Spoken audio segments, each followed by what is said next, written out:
Crews in Harrison County preparing to tackle snow-covered roads in some of the northern areas of our viewing area. We'll have the latest for you coming up on this cold that's moving in. And volunteers heading outside today to donated items.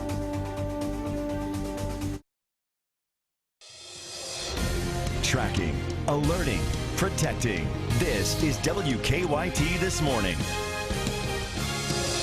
Well, we'll just get off and going. Good morning to you. It's 4:30. We're delighted you're with us on this Tuesday on WKYT. I'm Bill Bryant. And I'm Rebecca Smith. Thanks for joining us. As we said, we are tracking bitterly cold weather. We can feel it as well. Temperatures are down there as you head out this morning. An Arctic cold front will move in tomorrow, and it may bring snow showers. For the first track on the weather, let's turn to meteorologist Micah Harris. The first track this morning is it's cold, but not as cold as what we're going to be seeing there on Wednesday and Thursday. We do have some snowflakes flying around the region.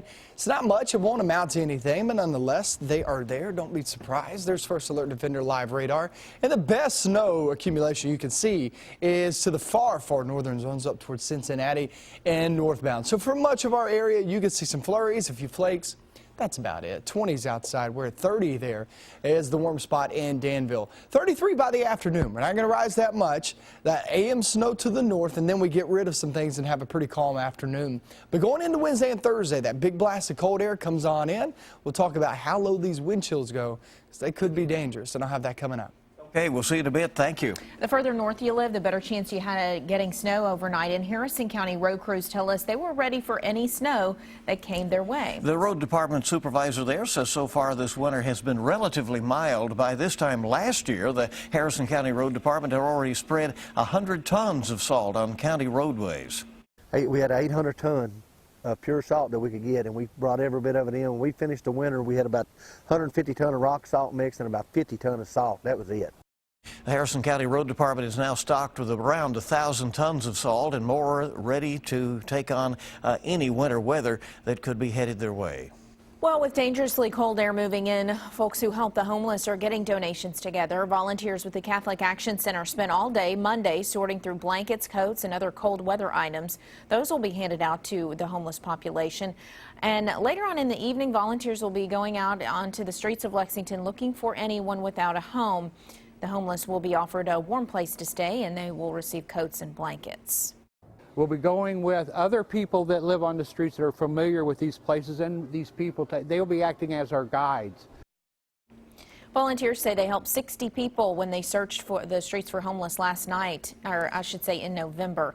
If you'd like to donate, you can do so at God's Net at East 7th Street. Remember, for future snowfall totals, we want you to help us track all winter. Send us your eyewitness pictures using the hashtag WKYT Rules Winter.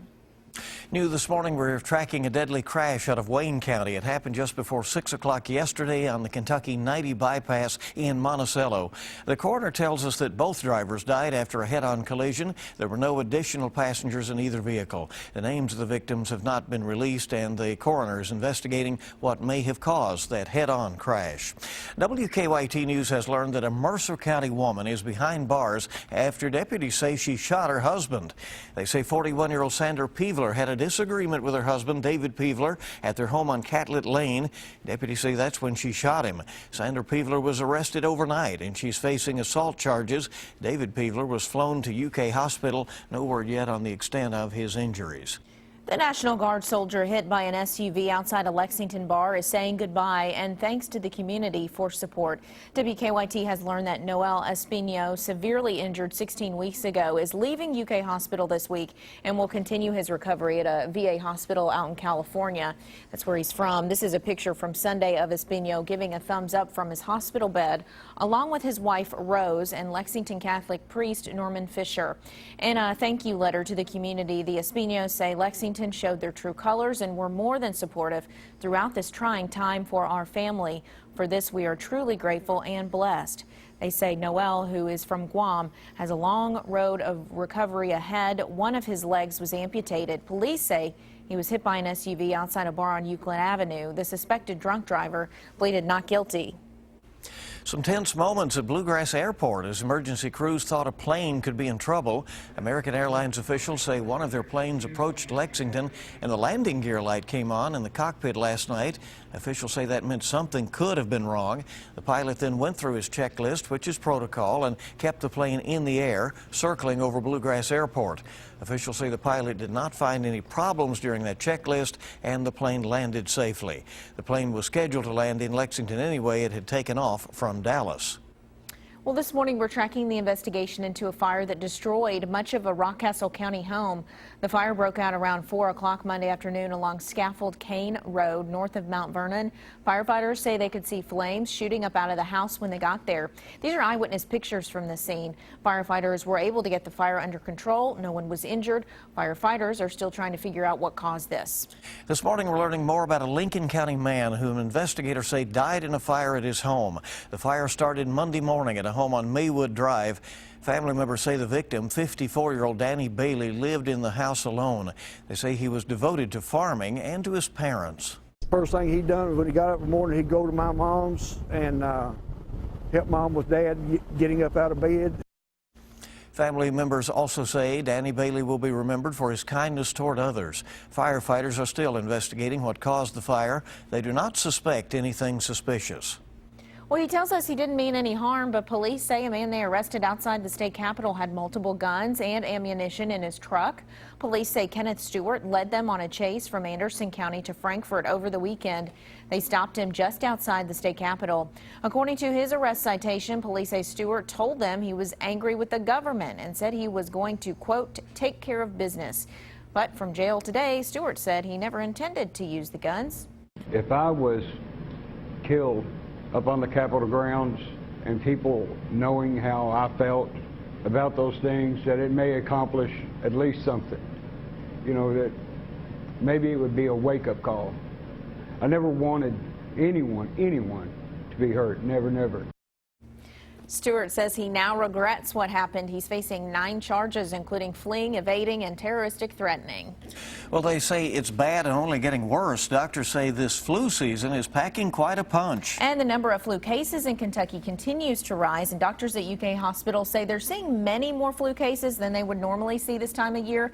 As Jerka Insko tells us, the hospital is taking extra precautions to slow down the spread of flu.